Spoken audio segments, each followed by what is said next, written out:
प्रिय मित्रों, आपसे मेरा विनम्र निवेदन है कि मुझे समझें और यथासंभव किंचित सहयोग दें, क्योंकि मेरा ये छोटा सा प्रयास केवल मेरे लिए नहीं वरन हम सबके प्यारे भारत के हृदय स्वरूप स्वर्णिम उत्तर प्रदेश के लिए है। और इस पथ एक स्थिर सरकार की परम आवश्यकता है, क्योंकि बार बार सरकार बदलना प्रदेश के हित में नहीं है, क्योंकि इससे सारा क्रियान्वयन करने वाले प्रशासन किंकर्तव्य विमूढ़ हो जाता है, शिथिल पड़ जाता है और प्रगति रुक जाती है, जो हमारे प्रदेश के पिछड़ेपन का एक बड़ा कारण है। इसलिए मैं प्रदेश के हित में ये बात कह रहा हूं और पुनः आपको स्पष्ट कर रहा हूं कि भाजपा से न मेरा कोई रिश्ता है और ना ही संपर्क। अगर आज सत्ता किसी और की होती तो भी यही बात मैं उसके लिए कर रहा होता। तो मित्रों, अब मैं अपनी बात पर आता हूं। सन 2022 में भी योगी बहुत जरूरी हैं, योगी बहुत जरूरी हैं।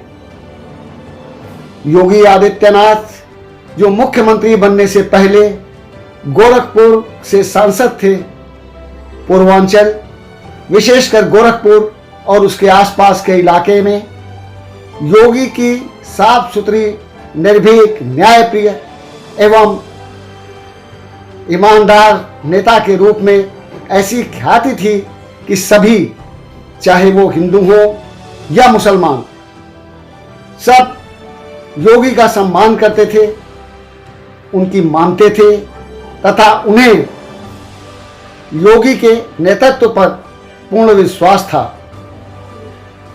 एक दबंग नेता की छवि उत्तर प्रदेश के लिए आवश्यक हो चली थी, सो समय ने अचानक अनायास ही उन्हें मुख्यमंत्री के पद पर पहुंचा दिया। मुख्यमंत्री बनने के बाद योगी जी ने कम समय में ही लोगों का विश्वास जीता और स्वयं को उनकी कसौटी पर अपने आप को सिद्ध किया। लोग योगी की कार्यप्रणाली, कुशलता और तत्परता की बातें करते नहीं थकते थे। सब का सब ठीक चल रहा था कि तभी चीन के वायरस कोरोना ने दुनिया को झकझोर कर रख दिया।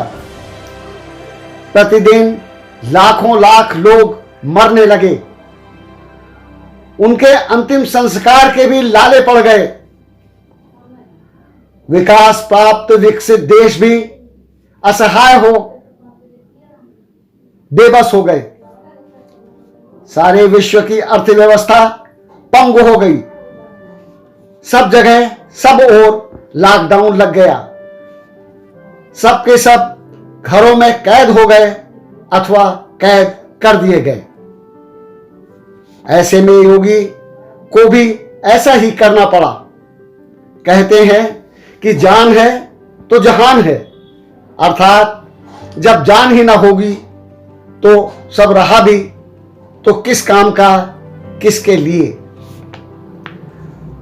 आपाधापी, बेरोजगारी, व्यवस्था की अस्त व्यस्तता योगी का किया धरा न होकर योगी की वो कठिन दुखद मजबूरी थी कि जिसे उन्हें लोगों की जान बचाने के लिए करना पड़ा। अगर वो ये न करते तो लाखों लाख लोग और भी मारे जाते। ये महामारी किसी को भी ना छोड़ती और हम लोगों की हानि इससे कहीं ज्यादा होती। सरकारी कार्यालयों को ऐसी स्थिति में बंद करना पड़ा। यातायात प्रतिबंधित हो गया, सवारियों को बंद कर दिया गया। ये योगी ने स्वेच्छावश नहीं वरन बड़ी मजबूरी में किया, और किया भी क्या, करना पड़ा। यदि न करते तो और क्या क्या होता, कहां कहां उसका परिणाम होता, क्या क्या हानियां होती, हम इसका आकलन भी नहीं कर सकते।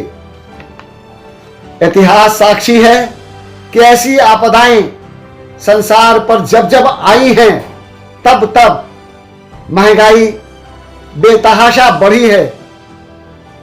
वो रिकॉर्ड तोड़ महंगाई इसके पहले कहीं किसी देश में, कहीं किसी समाज में कोई भी न रोक पाया, कोई भी न रोक पाया। इन्हें रोक पाना असंभव हो जाता है। प्रियजनों, जरा गौर करना, जो मैंने देखा वो कह रहा, तुमने भी देखा होगा, किंतु मेरे कहने से एक बार पूर्वाग्रह से मुक्त हो, फैलाई गई भ्रांतियों से मुक्त हो, अफवाहों से मुक्त हो, स्वयं विचार करें कि क्या यह महंगाई योगी जी की फैलाई है? क्या योगी जी ने स्वयं इससे त्रस्त नहीं? वैसे भी आप जरा ध्यान दें कि चुनाव के समय क्या कोई भी नेता ऐसा कर सकने का साहस कर सकता है? ऐसा करने की सोच सकता है? महंगाई बढ़ाई कोरोना ने, आपदा ने, नौकरी भी गई इसी आपदा के चलते, अव्यवस्था भी फैली तो इसी कोरोना के चक्कर में। अरे योगी ने तो इससे निपटने के पथ पर दिन रात एक कर दिया। न खाने की सुध रही, न आराम की अथवा सोने की।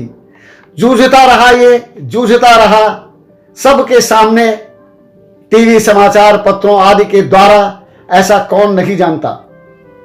ऐसे नेता को लोग हराने की बात कहते हैं, सत्ता से हटाने की बात करते हैं, और अवसरवादी इस गलत सोच को हवा देते हैं, झूठ को परवान चढ़ाते हैं।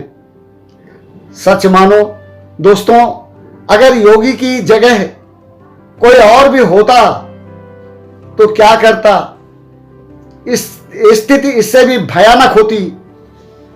ऐसे में जनता द्वारा योगी पुरस्कार का हकदार है, न कि किसी दंड का।